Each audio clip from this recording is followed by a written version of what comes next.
pala kami natanggap na bagong picture frame dito. E naisipan ko nga na ito na lang caricature namin ni Pinggo yung ilalagay ko dito dahil medyo may kalakihan nga itong picture frame. Tapos alam nyo ba, mag-iisang dekada na nga binigay sa amin yung caricature. Tapos naalala ko, nga pala mag-iisang dekada na kaming engaged ni Pinggoy. Mga 11 AM, dumating nga itong in-order naming pizza dahil supposedly kagabi sana ito dahil meron kaming bisita na mag-i-stay sana dito sa bahay.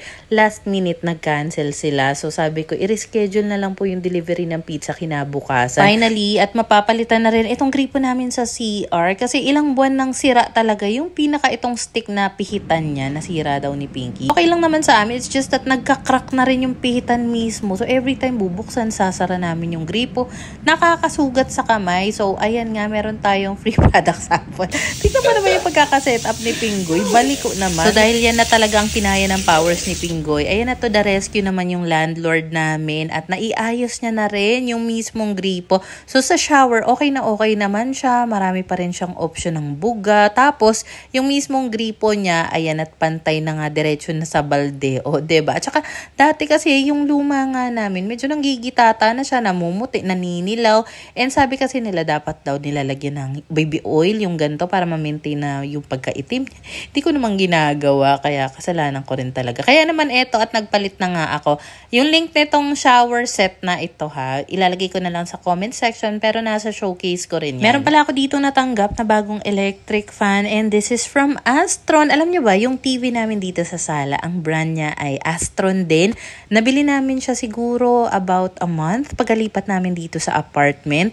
And even up to now, maayos pa rin talaga yung TV namin. Maganda yung graphics niya. In fairness, sulit kasi nasa around 7,000 lang yata yung bili namin dun sa TV na yun. Alam mo, cute size itong electric fan na ito. 10 inches kasi yung laki niya. So, kung ikukumpara siya sa mga normal na stand fan, may kaliitan siya. Kaya hindi ako nag-expect talaga dito. Pero nung binuksan ko na, promise talaga, para siyang baby industrial fan.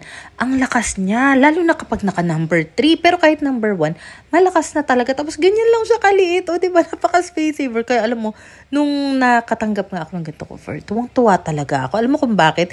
Kasi dito lang kami nagpupwesto talaga ng electric fan. Hindi sa amin pwede yung malaking electric fan. Kaya nung natanggap namin to, tapos ang lakas ng buga niya, hala, perfect na perfect. Ayun nga pala yung TV namin na Astron din. O, diba? Twinning sila. Ay, paano naging twinning naman yun? So, kung bet nyo rin ang ganitong electric fan, yung link niyan, ilalagay ko na lang sa showcase ko, pero nasa comment section din yan. Nung mga oras na yan pala, ako na lang mag-isa niyan sa bahay, mag-aama ko nagpunta sa kabila, tapos, 2 box kasi yung pizza na natanggap namin, kaya yung isa, pinabit-bit ko na doon. Alam mo, nung time na yan, talagang sobrang natitempt na akong mag-binge watch, kahit isang K-drama lang, kaso pinipigilan ko yung sarili ko, kasi pag nasimulan ko siya, ayaw ko siyang tantanan, knowing na meron pang mga kasunod na episodes na available na.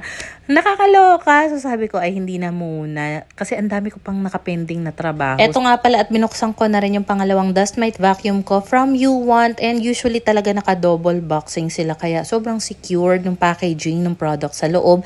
So ang pinaka nare-recommend ko talaga when it comes sa dust mite vacuum, isa na dyan, YouWant talaga. Tapos nagustuhan ko to kasi mas lightweight siya kumpara doon sa nauna. Alam mo kung nasaan na yung nauna kong YouWant na dust mite vacuum?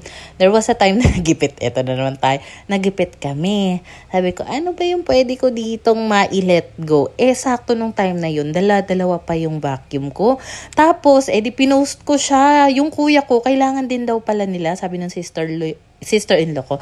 Sige, ako na bibili niyan. So, usually naman kapag sa kapatid ko or kapatid ni Pinggoy, hindi ko naman talaga siya binibenta. Pero kapag alam ko sa sarili ko na magigipit kami o kaya meron ako mga kailangang bayaran, ganyan, for the benta tayo. Hindi na tayo magpapaka-plastic dito. Kasi sa totoo lang, wala namang problema sa aking magbigay ng yung mga gantong product na nare-receive ko for as long as sobra-sobra yung meron sa amin, for as long as wala kaming kailangang bayaran, mga due date, hindi kami gipit, mga pang-merienda, pang-kain, ganun ba? Tapos eto nga pala, sobrang cute nitong tumbler na ito. Para to kay baby ko. Paano ba naman? Meron kasi ako natanggap na tumbler para kay Pinky. Mas nauna ko pang gawa ng content to. Tapos nakita ni Kowa, sabi niya, Mommy, I want a tumbler to. Kasi every time na meron nga ako natatanggap na ibang tumbler dito, like yung mga Owala, Kada, Sivago, binibigay ko sa mga pinsan nila, kay Isis, Bettina, kay Freya. Tapos si Kowa, tingin lang ang tingin. Tapos nung nag-request na nga siya na gusto rin niya ng tumbler niya. So, ayun, sinubukan ko mag-request na nagustuhan niya naman talaga. Sobra, alam mo, feel na feel nga ni Kowa yung tumbler niya.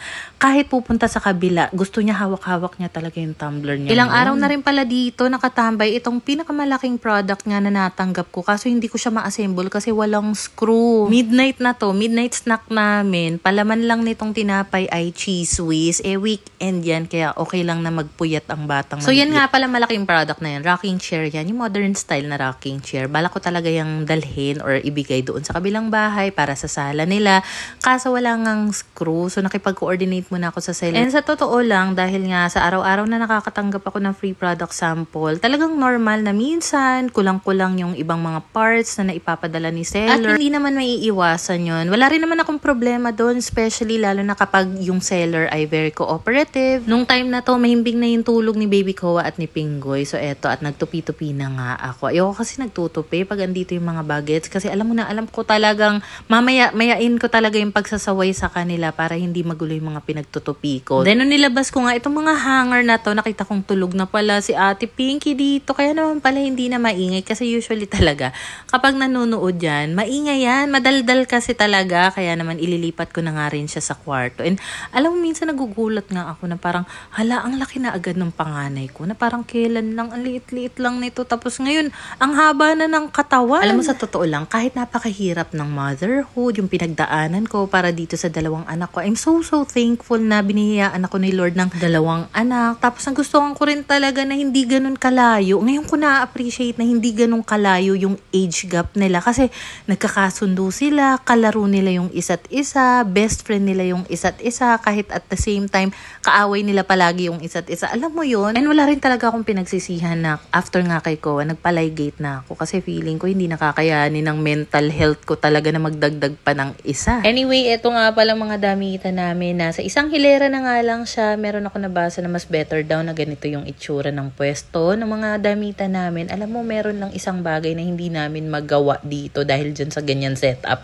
Hindi kami makapaglumos kasi masyado maliit na nga yung remaining screen para doon. Basta, next time, iibayin ko na naman yung ayos sa kwarto. After ko nga mailagay sa kanya-kanyang damitan yung mga pinagtutupi kong damit, bumalik lang ako dito sa sala dahil kanina kumain kami ni Pinky dito ng sandwich. So, hindi talaga maiiwasan yung mga crumbs ng mga tinapay maiwan dito. Kaya alam mo, gusto ko talaga meron akong 2 dust mite vacuum dito sa bahay. Isa sa sala, tapos isa sa kwarto, isa para sa higaan sa kwarto. Tapos, alam mo yun, para pag kailangan mo anytime, andyan lang, accessible lang, hindi ka natatama rin. So, pa lang yung nalilinis ko gamit itong dust mite vacuum. Ang dami niya na agad nakuhang dumi. So, meron pala akong ginagamit na pleated blinds dito. Hindi ko siya nilalabhan. Talagang ginagamitan ko lang siya ng vacuum. Most of the time, dust mite vacuum. Depende kung anong vacuum ang meron ako. Pero, mas maganda kasi siyang linisin kapag dust mite kasi nga palapad na siya. So, currently, eto yung 3 dust mite vacuum ko. 2 sa akin dyan, di pwedeng hindi.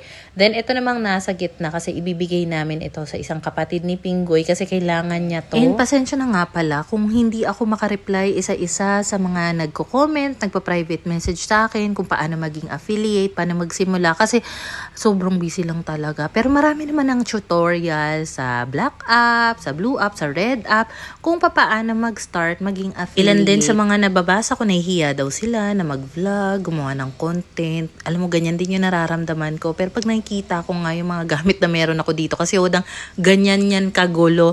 Sobrang thankful ko pa rin na buti na lang medyo kinapalan ko nga talaga yung mukha ko, nilakasan ko yung loob. Sabayan din natin yan ng sipag, ng prayer. For sure kahit papano meron at meron kang mapapala dyan. Hindi ko na nga kinakaya yung mga gawain for today. So ayun na muna, pagod na ang momshi. Papahinga na muna ako and see you tomorrow. Bye!